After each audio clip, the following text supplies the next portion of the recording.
오늘 우리에게 주시는 하나님의 말씀은 고린도전서 2장 6절에서 14절까지의 말씀입니다. 고린도전서 2장 6절에서 14절까지의 말씀입니다. 제가 가진 성경책 신약성경 264쪽에 있습니다. 봉독하겠습니다.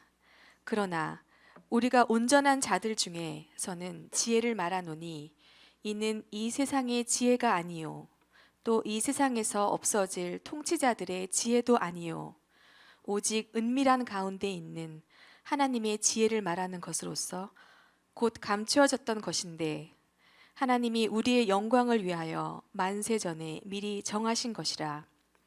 이 지혜는 이 시대의 통치자들이 한 사람도 알지 못하였나니 만일 알았더라면 영광의 주를 십자가에 못 박지 아니하였으리라.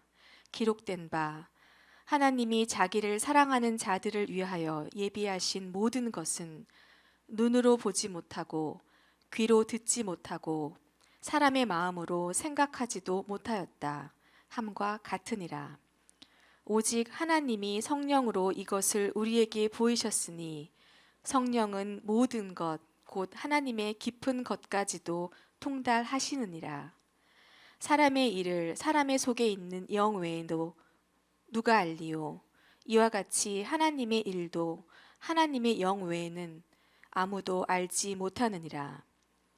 우리가 세상의 영을 받지 아니하고 오직 하나님으로부터 온 영을 받았으니 이는 우리로 하여금 하나님께서 우리에게 은혜로 주신 것들을 알게 하려 하심이라.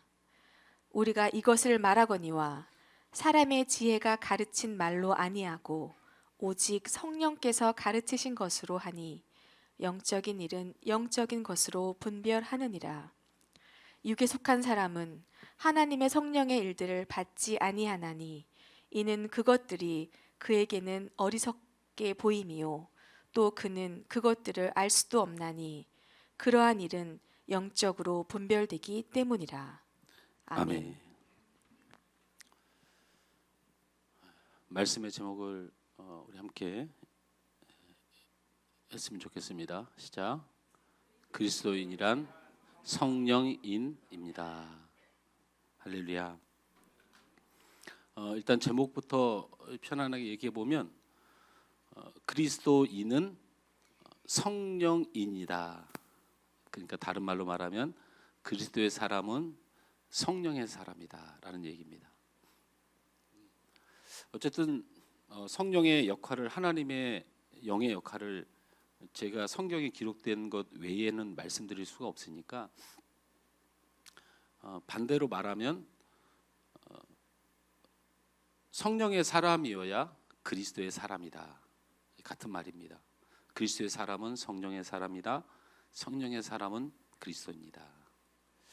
그리스도인은 구원받은 하나님의 백성이니 구원받은 사람은 성령의 사람이다 라는 것이고, 또 그리스도인은 하나님이 택하신 백성이니 하나님의 택하신 백성은 성령의 사람이다. 그리스도인은 하나님의 아들이요 후사이니 하나님의 아들이고 그 대를 이어 하나님의 뜻을 이룰 사람들은 성령의 사람이다. 그리스도인은 천국 가는 사람이니 천국 가는 사람은 성령의 사람이다. 자, 이 말에 틀린 말이 하나도 없죠. 할렐루야. 하나님에 관하여, 구원에 관하여, 예수 믿는 것에 관하여, 복을 받는 후사에 관하여, 하나님의 뜻을 이루는 사람에 관하여 다른 모든 것들은 변하는데 딱 한 가지 변하지 않는 것이 뭐냐면 하나님께 속한 사람은 성령의 사람이다 라는 것입니다. 할렐루야. 내가 예수를 얼마나 잘 알고 잘 믿느냐를 점검하려고 하지 말고 내가 성령의 통치를 받는 사람인가를 점검하는 것이 더 쉽고 간단합니다. 내가 하나님 앞에 왜 예배를 잘 드려야 될까 고민을 성령이 역사하지 않고 할 수 있을까? 할 수 없지요. 이 예배 시간이 소중하다고 생각되는 마음이 성령의 인도하심 아니면 받을 수가 없죠. 6절 말씀에 이런 말씀이 기록되어 있습니다. 그러나 우리가 온전한 자들 중에서 지혜를 말하노니 이는 이 세상의 지혜가 아니요 또 이 세상에서 없어질 통치자들의 지혜도 아니요라는 말씀으로 이 세상에는 세 가지의 지혜에 대해서 이야기합니다. 하나는 이 세상의 지혜입니다. 여기서 우리 한글로 이 세상의 지혜라는 말을 헬라어 원어로는 아이온이라고 부릅니다. 헬라어로는 아이온이라고 써 있어요. 이 아이온이란 뜻이 세월, 시간, 세대, 시대, 우리나라 말로 말하면 그런 얘기입니다. 그러니까 이 세상에는 지혜가 하나가 있는데 시간이 가면서 세대가 가면서 세월이 가면서 시대를 이루는 지혜가 있다는 거예요. 그런데 성경에서 바로 이 아이온이라는 단어를 쓰는 모든 표현은 세상의 지혜, 세상의 뭐 똑똑함, 뭐 세상의 뭐 이렇게 표현할 때 이 아이온이라는 단어를 가져다 써요. 가져다 쓰는데 성경에서 이 아이온이라는 단어를 가져다 쓸 때는 딱 이런 경우입니다. 타락한 세대, 부패한 세대, 악한 세대, 사단의 세대 라는 말을 쓸 때만 이 아이온이라는 단어를 써요. 그러니까 오늘 성경에서 바울이 고린도 교회를 향해서 너희가 살고 있는 시간들, 너희가 살고 있는 세대들, 너희가 살고 있는 세월들에 대하여 뭐라고 얘기하냐면 아이온이다 말하는 거야. 아이온. 악한 세상을 살고 있는 것이고 악한 시간들을 보내고 있는 것이고 악한 것들을 여러분이 받아들이면서 살아가는 것이 여러분의 세상의 지혜의 삶이다 라고 우리에게 말하고 있는 거예요. 이해가 되시나요? 여러분 노아의 시대에 세월이 가면서 평안이라는 게 왔습니다. 잘 먹고 잘 살았어요. 그래서 그들이 생각낼 수 있는 지혜가 뭐 더 이상 뭐 할 것이 없어서 먹고 즐기는 것이었어요. 하나님께서 그걸 심판하셨죠. 그렇죠? 바벨탑의 사건도 마찬가지예요. 자신들의 지혜, 자신들의 대단함, 인간의 평안함, 높음, 만족을 위하여 끝없이 달려가는 세월, 시간, 시대, 세대 이런 것들이 결국에는 다 성경에서 무엇을 향하여 쓰여지냐면 하나님을 대적하는 일로, 하나님의 뜻을 거스르는 일로 사용되어진다라는 것입니다. 저는 말씀하시면 그 말씀이 믿어지고 그렇게 된다고 믿는 사람이니까 성경에서 우리가 살고 있는 시간들을 악하다고 했으면 저는 그걸 악하다고 믿습니다. 근데 그 악하다는 게 시간이라는 단어와 우리의 나이와 우리의 세월에 대해서 악하다는 것이 아니고 그렇게 돼서 발전되어지고 우리가 생각해내고 우리가 무언가를 만들어내고 평안해지고 대단해지는 날들이 오는데 그게 결국엔 하나님을 대적하는 것으로 결국에는 사용되어진다라는 거예요. 하나님을 대적하는 것으로.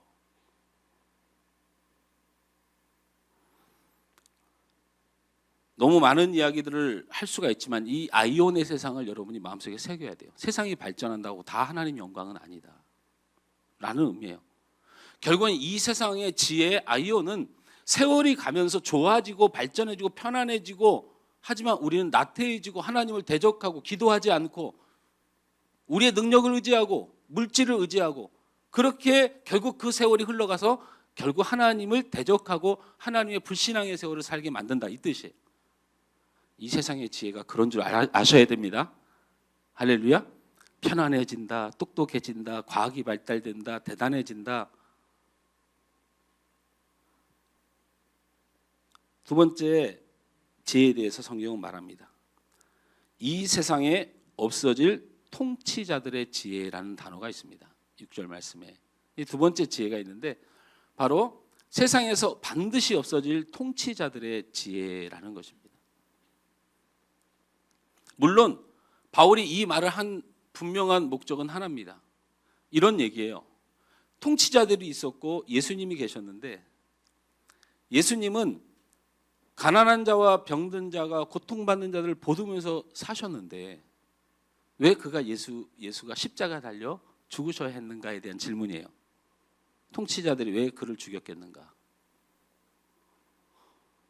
가난한 자와 병든 자와 어려운 자들을 도우면서 살았고 부패하고 타락하고 교만한 자들을 세우면서 예수님이 사셨는데 도대체 그분이 왜 십자가에 죽었겠는가 하는 거예요. 바로 그것이 통치자가 할 수 있는 생각들이라는 거예요.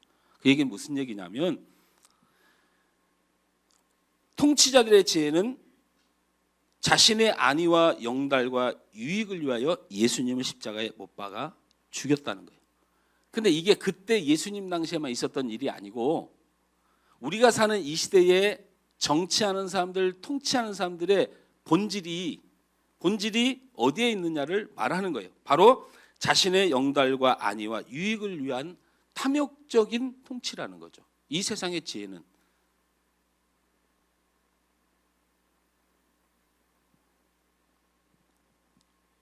어느 정부와 정당을 말하는 것이 아니고 세상의 정치가들의 목적은 결국 온 인류의 행복과 유익을 위해서가 아니고 자신들의 안위, 영달, 유익을 위하여 존재할 수밖에 없다라는 거예요. 여러분 통치자들에 대해서 너무 신뢰하지 마세요. 미국 대선이 끝나고 혼란스럽습니다.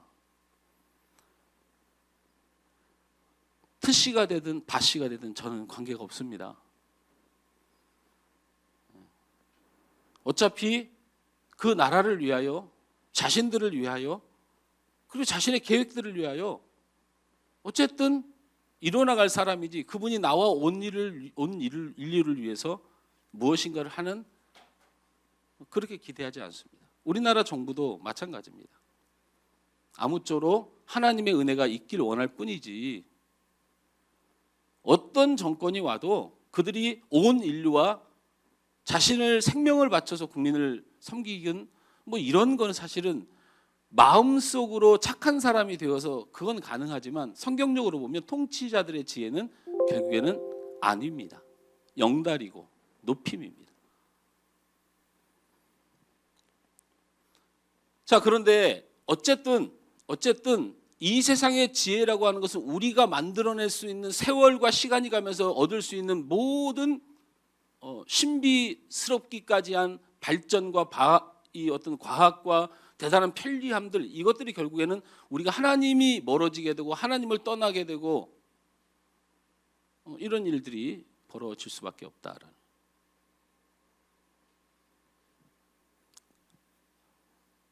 어떤 목사님이 온라인 예배는 제2의 종교 개혁이다라고 말하고 그 제2의 종교 개혁이다 온라인 예배는 그만큼 우리에게 큰 은혜의 시간이다 이렇게 말을 하니까 그것에 대해서 반감을 가지고 막 공격을 하면서 어떻게 회중 예배를 무시하고 이 온라인 예배가 그렇게 정당하다고 말을 하느냐 하고 막 이 교계 내에서 신학자들 사이에서 목회자들 사이에서 막 다툼이 일어납니다. 우리 권사님 물 좀 주세요. 물을 좀 마시면 좋을 것 같아요. 장로님 죄송합니다. 있어요? 그럼 있으면 빨리 마셔야지. 나 막 걱정이 돼가지고 손 넘어가실까 봐. 네, 천천히 기침하셔도 돼요. 천천히. 근데 어디까지 했죠? 네, 죄송합니다. 저는 어디까지 했어요, 제가? 예, 온라인 예배를 두고 갑론을박을 합니다. 그걸 보면서 너무 재밌는 게 온라인 예배 드리면 많이 돌아봐요. 나는 뭔가 형식에 딱 갖춰져야 은혜를 받는 사람이구나. 핸드폰 보고 영상 보고 하니까 은혜가 잘 안 돼. 생각을 하게 되죠. 그럼 내가 신앙생활이 도대체 어떤 게 초점인가에 대한 고민을 저는 해요. 그러면 그동안에 그냥 형식과 앞에 나가서 손을 들고 모여서 뭐를 하는 이런 형식이 내가 은혜를 받는 것이었는가? 이렇게 온라인으로 말씀을 전하면 예배 드리는 것 같지는 않아. 이렇게 말할 때 그 말이 설령 마음의 진심이라도 회개하셔야죠.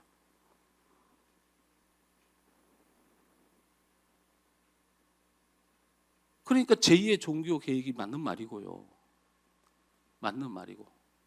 또 나와서 예배해야 된다고 주장하는 사람이 뭐하러 그 온라인 예배에 은혜 받는 사람들에게 뭐라고 합니까? 그럴 이유가 하나도 없는 거예요. 나와서 예배 드리면 그래도 집에서 조금 실수할 때가 있잖아요. 너무 편하게 들고 그냥 들어누워서 예배 드릴 때가 있고, 시간 늦잠 자다가 그냥 예배 시간 됐어 온라인 켜서 그냥 양치질도 못하고, 그 대신 좀 나와서 드리면 준비를 좀 할 수 있고 여유를 가질 수 있고, 그래도 이렇게 나와서 우리가 성도들과 함께 교제하며 믿음의 공동체를 함께 만나는 이 기쁨이, 아니 저는 나와서 예배를 드리나 온라인으로 예배드리나 모든 것이 주님의 은혜라고 생각해요. 주님의 은혜라고 생각합니다. 이런 것들로 받아들여져야 되는데, 이 세상의 지혜로 핸드폰으로 예배를 드리게 되고 인터넷으로 예배를 드리게, 이 편안함이 결국은 어디로 가겠느냐? 평안한 발전된 과학의 발전, 세상의 지혜가 우리를 지배할 때 결국 우리가 추구하는 게 은혜고 성령 충만이고 더 간절한 예배가 되지 않는다라는 게 바로 세상의 지혜로 하나님을 섬길 수 없다라는 거예요. 결국 그것은 우리를 나태하게 만들고 우리를 병들게 만들고 우리를 하나님을 대적하고 하나님과 원수가 되는 일들로 우리를 몰아간다라는, 그렇잖아요.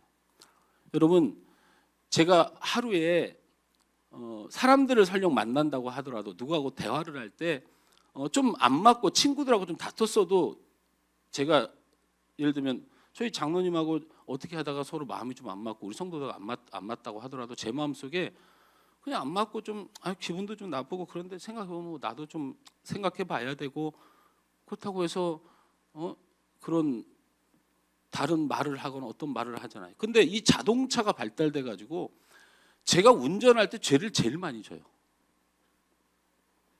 하여튼 빨간 신호에 지나가는 것들 보면 철천지 원수처럼 보여. 왜 이렇게 뒷모습이 꼴보기 싫은지 차가 저렇게 불법을 하고 다니고 말이야. 아니 여기서 이렇게 나가다 보면 전용 차선으로 쉥 가는 차들이 있어요. 그럼 제가 알려드리면 그 태능 들어가는 입장료 끊는 데 있잖아요. 거기 카메라 한 대가 있고, 그 다음부터는 거기만 벗어나면 전용 차선 타고 태능까지 갈 수가 있어요. 화랑대역 앞에서 잠깐 빠졌다가 들어가면 돼요. 거기 딱 2개가 있어요. 근데 대부분 전용 차선을 지키잖아요. 제가 휙 지나가면 사람 놈 아니야 그 놈은 내 눈에. 욕이 나오기 시작하고, 그래놓고는 차가 너무 막히게 짜증나면 나도 쟤네들 따라갈까? 이놈은 자동차만 없었으면, 이놈은 자동차만 없었으면 내가 그렇게 험한 욕을 하고 험한 마음을 먹고 그렇게 얼굴도 본 적이 없는 사람을 그렇게 험하게. 실례이지만 세상의 지혜는, 세상의 발전은, 세상이 짜내는 삶의 대단한 것들은 결국 우리를 죄악 가운데 어둠 가운데 결국 몰아간다는 걸 아셔야지, 그게 대단한 것처럼 하나님보다 더 세상의 신기함을 신비로움을 쫓아서 감동하고 살아가면, 하나님의 것들이 성경에 뭐라고 하냐면 육의 사람은 영의 일들이 어리석게 보임이요 라고 하죠.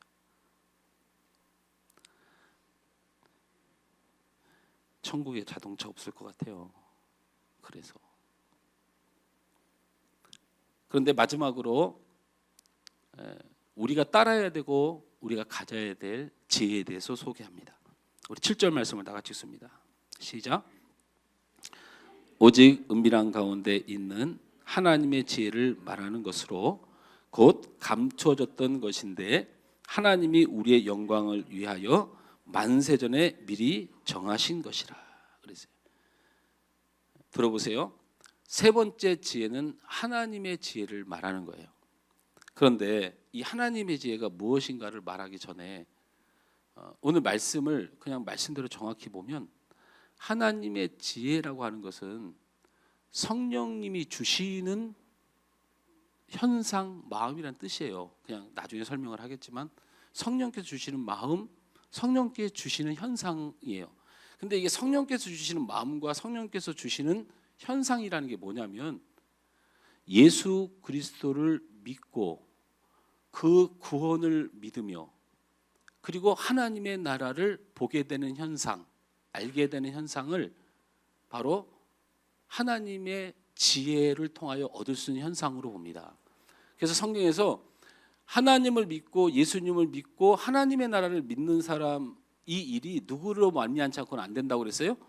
성령으로 말미암지 않고는 안 된다고 성경이 기록했어요. 그러니까 하나님의 지혜는 성령의 일이고 성령이 하시는 예수를 믿는 일, 구원의 은혜를 아는 일, 예배에 감동하는 일, 그 하나님의 나라를 인정하는 일, 이런 일들을 결국 알게 되는 거예요. 그런데 오늘 성경에는 그 하나님의 지혜가 어디 있다고 되어 있습니까? 7절 말씀을 다시 한번 보세요. 그 하나님의 지혜의 위치와 현상이 있어요. 시작.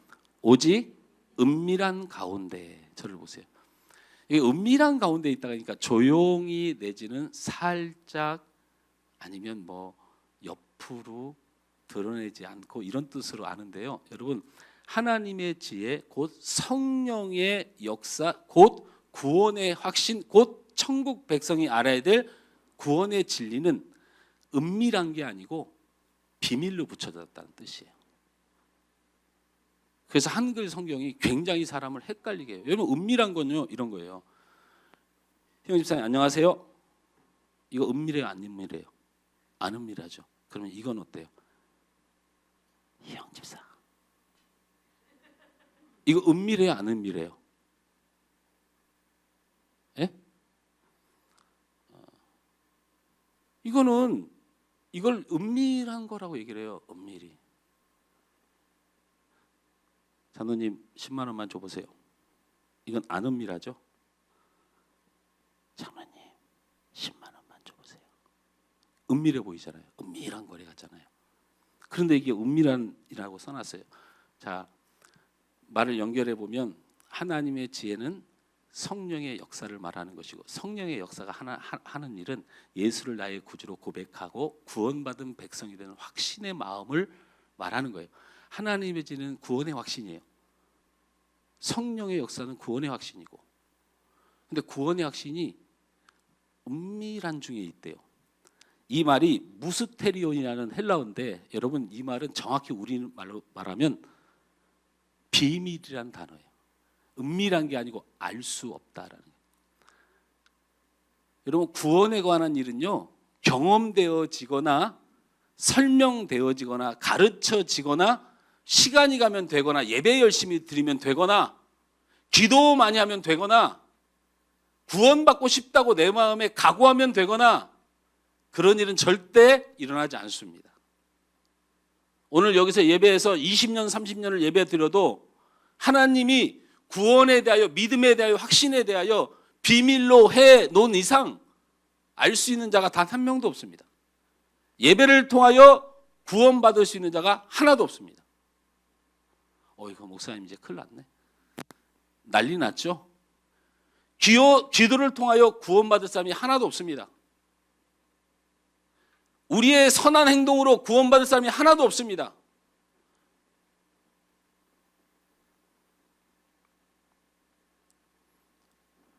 (10절) 말씀에 그렇게 말씀하셨기 때문이에요. 10절 말씀을 다 같이 읽습니다. 시작. 오직 하나님이 성령으로 이것을 우리에게 보이게 하셨으니 성령은 모든 것 곧 하나님의 깊은 것까지도 통달하시냐. 저를 보세요. 하나님이 구원을 받은 백성의 감곡, 믿음의 현상에 대하여 가르침으로 알아지는 것이 아니고 너희들이 열심히 예배드린다고 해서 알아지는 것이 아니고 너희들이 열심히 기도한다고 알아지는 것이 아니고 성령이 너희에게 보이시느니라. 할렐루야. 그러니까 목사님 너무 지나친 게 아니고요. 성령께서 우리에게 보여주셔야 우리는 믿을 수 있어요. 아셨습니까? 성령께서 우리에게 보여주셔야 믿을 수 있어요. 보여주시다는 말이 아포칼립시스라는 단어인데 이런 겁니다. 이 컵 뚜껑이 있어요. 컵 뚜껑. 여러분 컵뚜껑이 있어요, 없어요? 있죠. 여기 있어요. 이거 누가 깼는데? 새로 사셨어요? 스머프가 뭡니까? 스머프가. 강대상에 스머프가 올라와가지고 컵뚜껑이 있지요? 있죠? 컵뚜껑이 있습니까? 없습니까? 예? 컵뚜껑이 있어요? 없어요? 아포칼립스 해야, 아포칼립시스를 해야 컵뚜껑을 봅니다. 있는 건 알아요. 여기 있는 것 같아. 있지 뭐 안에.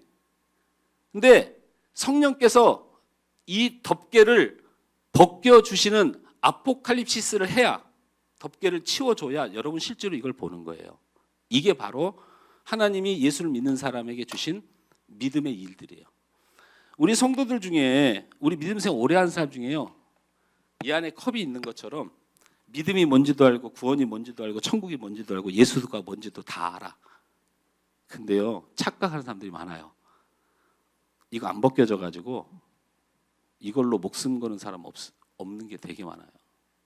이거 사실은 그냥 내가 종교심에 좋아서 자꾸 찾는 거지, 실제로는 이것 때문에 목숨 안 걸어요. 왜? 실제로는 본 적과 믿은 적과 만난 적이 없으니까. 아포칼립시스가 안 된 사람들, 성령께서 보이신 현상, 성령께서 보여, 이 일을 하신다니까 덮개를 치워버리고, 이게 믿음이에요. 이게 구원이고, 뭘 열심히 기도원 가서 하고 내가 뭐 사형리를 가르쳐서 영접하십시오 그러면 내가 예수를 믿습니다, 전혀 그런 거 아니고요. 전혀 그런 거 아니고요. 여러분 예수 믿는다고 착각해도 지옥 갈 사람 많아요. 왜? 아포칼립시스가 안 되면 그래요. 제가 말씀드렸잖아요.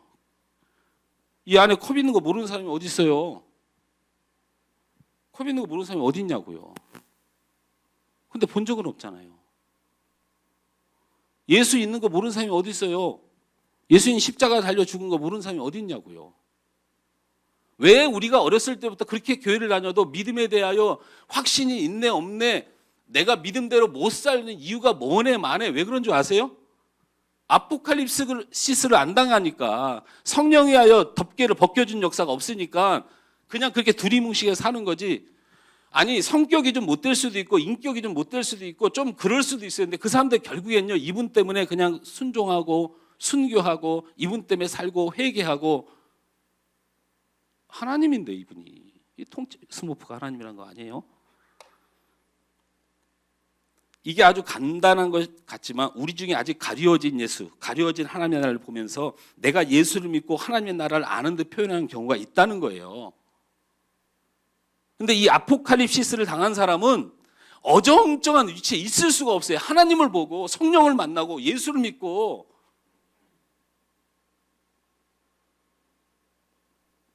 그러니까 저한테 찾아와서 이 문제에 대해서 고민하고 함께 세워가야 돼요. 저하고 해야 될 일은. 우리가 예수를 만나고 구원의 은혜에 감격하고 믿음의 사람으로 살아가는 것은 어떤 한 사건이라고 말을 하는 경우가 있어요. 근데 여러분 말을 항상 간증할 때 조심해야 되는 게 그거예요. 맞아요. 제가 간이 아파서 목사가 됐어요. 시작이 간이 아파서 기도원에 갔고 기도원에 가서 후에 목사가 됐어요. 그래서 제가 믿음을 가졌다고요? 간이 아파서? 하나님 나를 고쳐주셔서 내가 목사가 되게 됐다. 이거는요, 알맹이를 빼놓고 말하는 거예요. 내가 몸이 아팠던, 내가 직장 때문에 어려움을 겪었던, 내가 어렸을 때 신앙에 갈등을 했던, 결국 우리에게 나타나는 현상은 딱 한 가지예요. 성령께서 구원받은 자에게 오셔서 믿음을 위하여 이거를 벗겨줘요. 그 일이 벌어진 거예요. 몸이 아파서 구원받은 게 아니고. 그 계기를 통하여, 그 과정을 통하여. 제가 예수를 만난 것은 간이 아파서 기도원에 가서도 아니고 나음을 입은 기적이 일어나서도 아니에요. 예수님을 만난 건 정확히 말하면 우리가 아포칼립시스가 되었어요. 성령께서 하나님께서 작정한 영혼들을 향하여 성령이 쏟아졌고 그 성령께서 하나님을 보고 예수님을 믿을 수 있도록 우리 마음속에 덮여졌던 것, 우리가 볼 수 없던 것들을 벗겨주자 우리는 확인하고 보게 된 거예요. 할렐루야. 그것을 그렇게도 어렵게 영안이 열렸다 이렇게 표현을 해요. 영안이 열렸다. 하나님의 것을 보기 시작했다. 걷어주니까. 그래서 고린도서 12장 3절 말씀에 그러므로 내가 너에게 알리노니, 그냥 성경이 아주 쉽게 이거 너무 말해놨어요. 내가 너에게 알리노니 성령으로 아니하고는 누구든지 예수를 주시라 할 수 없느니라. 아포칼립시스를 안 하고는 절대 예수를 주로 하고 여러분이 말하고 다닐 뿐이지 여러분의 주는 못 된다 이 말이에요.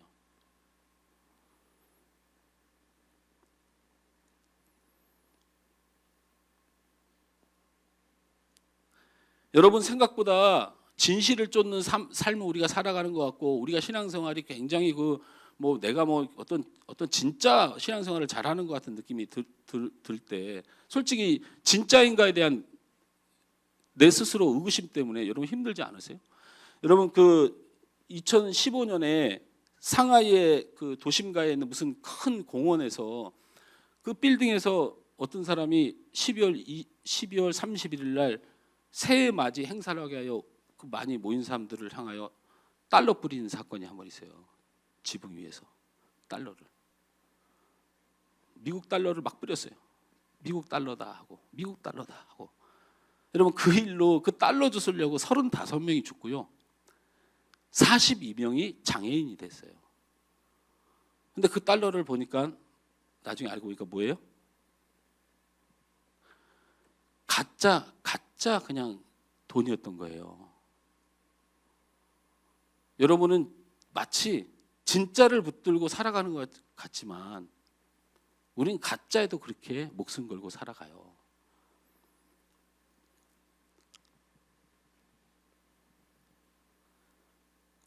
성공이라는 것을 위하여 예수가 필요한 사람들이 있어요. 자신의 만족을 위하여 예수가 필요한 사람들 고민 좀 많이 해보셔야 돼요. 나를 잘 살펴봐야 돼요. 나를.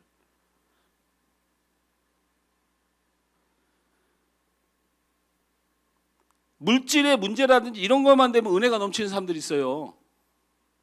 가난할 땐 절대 은혜 못 받아요. 근데 좀 돈 좀 벌고 뭣도 좀 맞고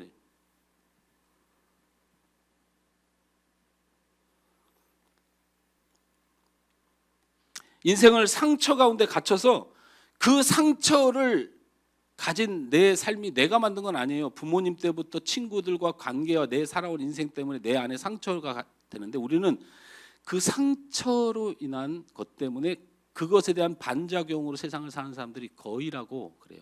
목적이 이끄는 삶 중에 당신은 무엇 때문에 사는가라는 3장의 내용에 보면 그 내용이 기록되어 있어요. 우리가 상처로 세상을 살아요.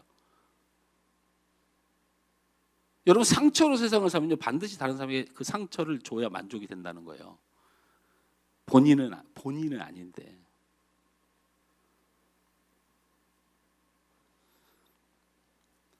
그리고 두려워하고 산다는 거예요. 두려워서 살아요. 미래에 대한 불확실, 또 여러 가지 건강, 우리 삶에 대한 사망에 대한 이런 두려움이 우리가 세상을 살아가는 이런 전부 다 가짜들이.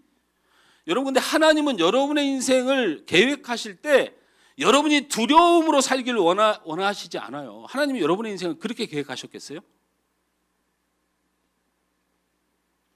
물질에 끌려다니며 살기를 원하지 않으세요. 여러분 상처 때문에 살기 원하지 않으세요. 하나님이 우리의 삶, 여러분의 삶을 절대 그 거짓에 끌려서 살기 원하지 않으세요.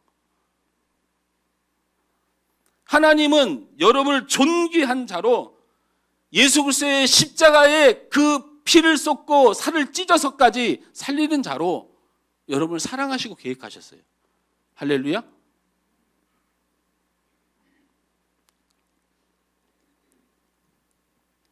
그러면 자 목사님 좋습니다. 아포칼립스를 당해야 되는데 성령이 어떻게 막 눈에 막 보입니까? 아니 뭐 보여야 제가 좀 뭘 믿고 뭐 확신도 갖고 흔들릴 때 그 현상이 있었으니까 나는 좀 이렇게 든든하게 내가 물질을 쫓아가다가도 나는 성령을 본 사람이고 내가 뭔가 확실한 증거가 있으니까 이 증거가 있으니까 내가 다시 일어서고 흔들릴 때도 뭐 이럴 거 아닙니까? 예, 제가 보여드릴게요. 이제부터 성령을 제가 보여드릴게요. 요거는 잘라주세요. 성령.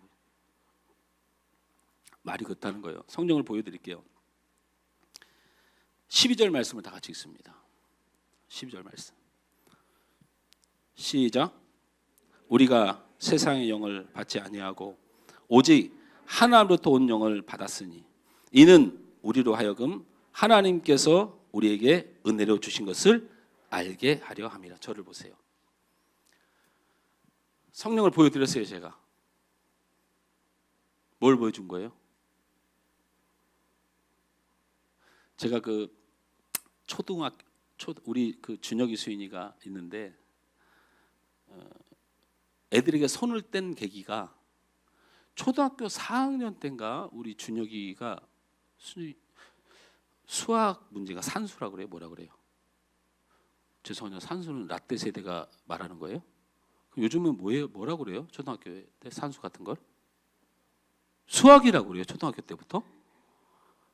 4학년짜리가 수학 문제를 저한테 갖고 와서 아빠 이거 좀 봐봐. 잘 이해가 잘 안 되는데 딱 보니까 저도 이해가 안 돼요. 무슨 공식도 아니고 더하기도 아니고 곱하기도 아니고 제가 구구단을 4학년 때 뗐거든요. 근데 나한테 와서 그걸 보여주는데 하나도 이해가 안 되더라고. 우리 다음 세대 친구들 내가 성령 보여준다고 얘기했죠? 예? 여러분 잘 배우면 저처럼 고생하지 않아요. 성령 보여준다고 얘기했잖아요. 그래서 12절 말씀 읽었잖아요. 성령이 어떤 일을 하신다고 되어 있어요? 한번 보세요. 12절.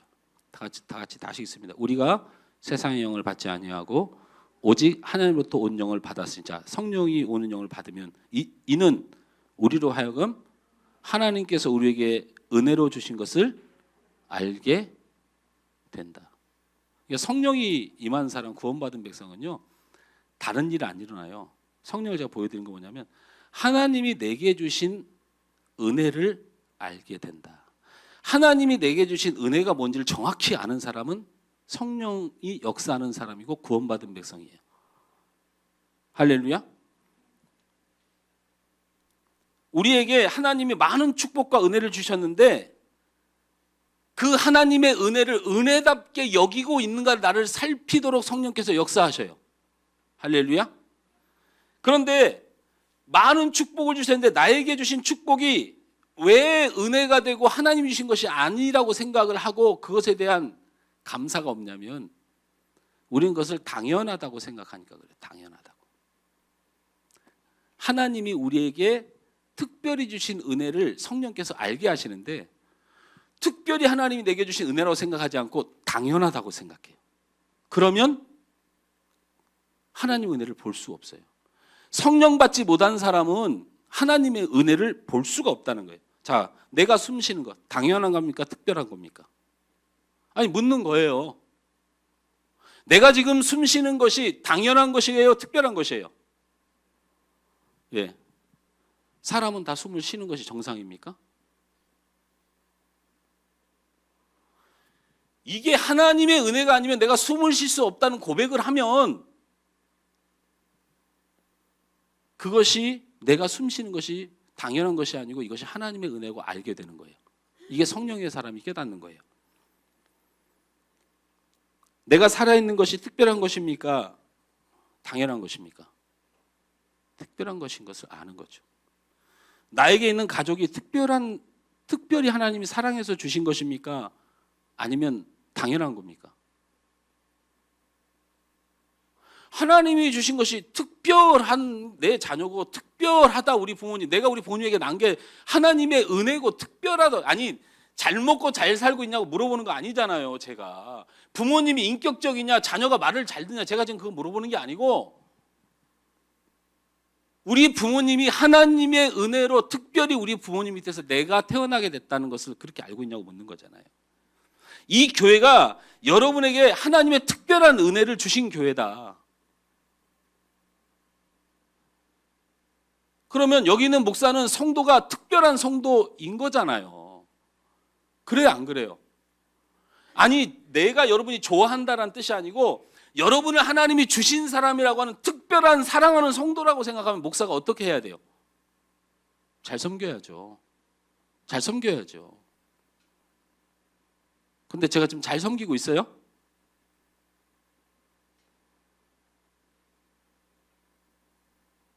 잘 못 섬기면 무슨 마음이 들어야 돼요? 나중에는, 결국에는.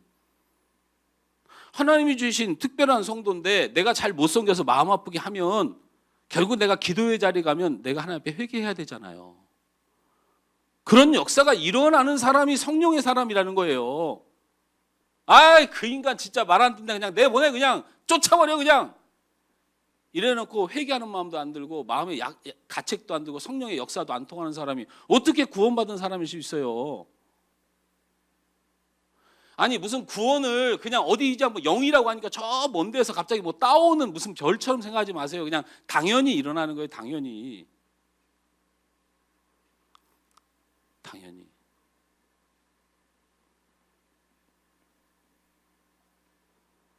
저희 아내가 막 답답해요. 저희 자녀가 막 답답해요. 내 성에 안 차요. 내가 막 짜증이 나는 일이 있어요. 그렇게 해서 우리 아내한테 막 해. 아, 그런 것도 못하는 내가 그걸 일일이 다 하냐고. 5년 전에 제가 그러고 살았는데 요즘은 우리 사모가 그러고 살아요. 어제 그냥 우리 장인어른 생신이어가지고 그냥 가족들 한 20명 모였는데 식탁에서 우리 사모가 저한테 이러다가 목사님, 그래. 우리 집은 그냥 잘해야 돼, 다 잘해야 돼. 김수인, 방 좀 치워. 너 진짜 언제까지 그렇게 살 거야? 여기가 돼지우리야 뭐야? 방 좀 치워. 김주야, 너 뭐하냐? 또 게임하냐? 당신도 마찬가지야. 당신도 거기는. 야, 그러니까 다 잘해야 돼. 하나 걸리면 다 죽어. 그러니까 여러분 남편들이 잘하고 사세요. 저희 아내를 마음에 안 든다고 막 했잖아요. 그러면 마음에 안 드는 구석이 있으니까 그렇게 됐겠지.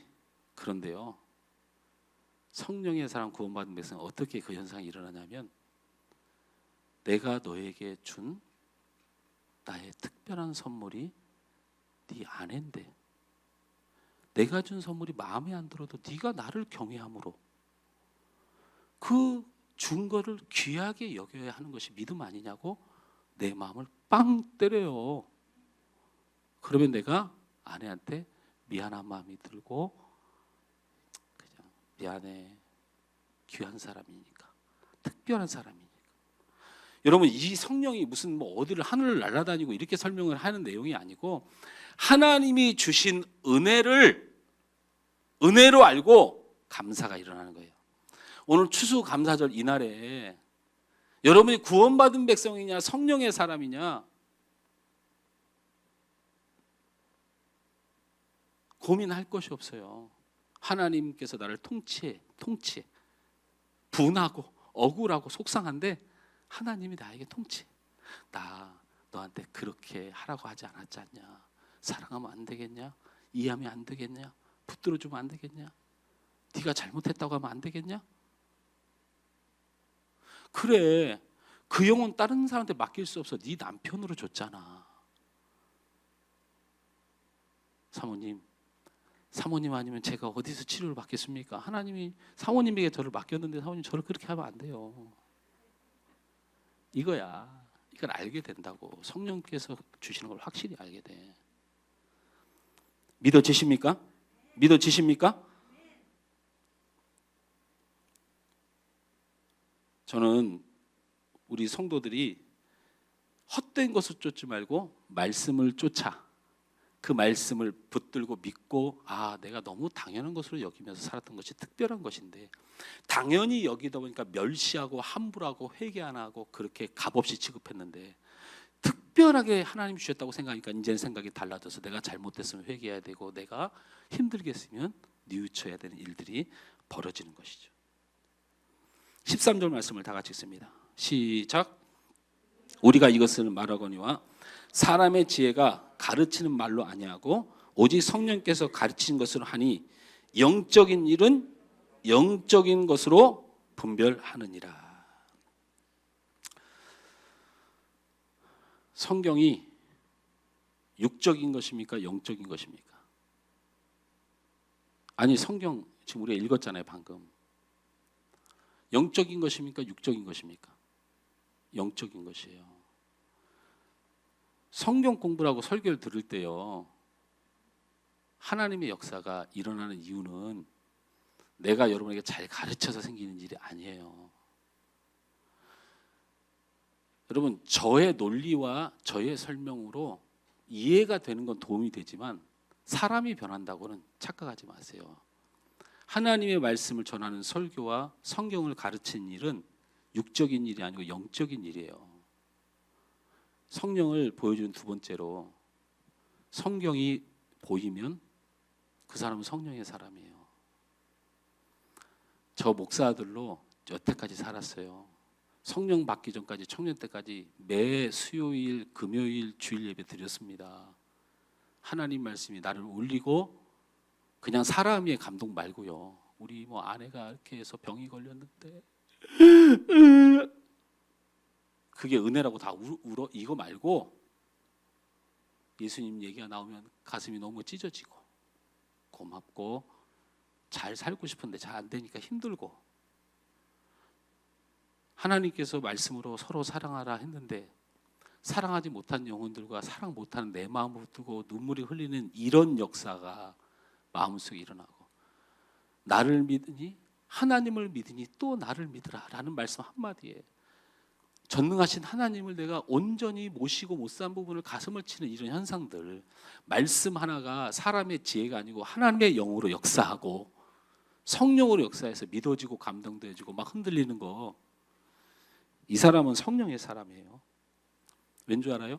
요한복음 16장 13절 말씀에 진리의 성령이 오시면 그가 너희의 모든 것을 진리 가운데로 인도해내서, 반드시 인도해내요. 하나님의 말씀의 진리가 여러분을 살려요.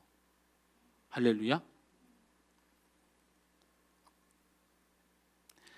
세상이 혼잡할 때 성령으로 나가야 되고, 세상의 삶이 힘들 때 성령으로 나와야 돼요. 미래가 캄캄할 때 반드시 성령으로 나와야 돼요.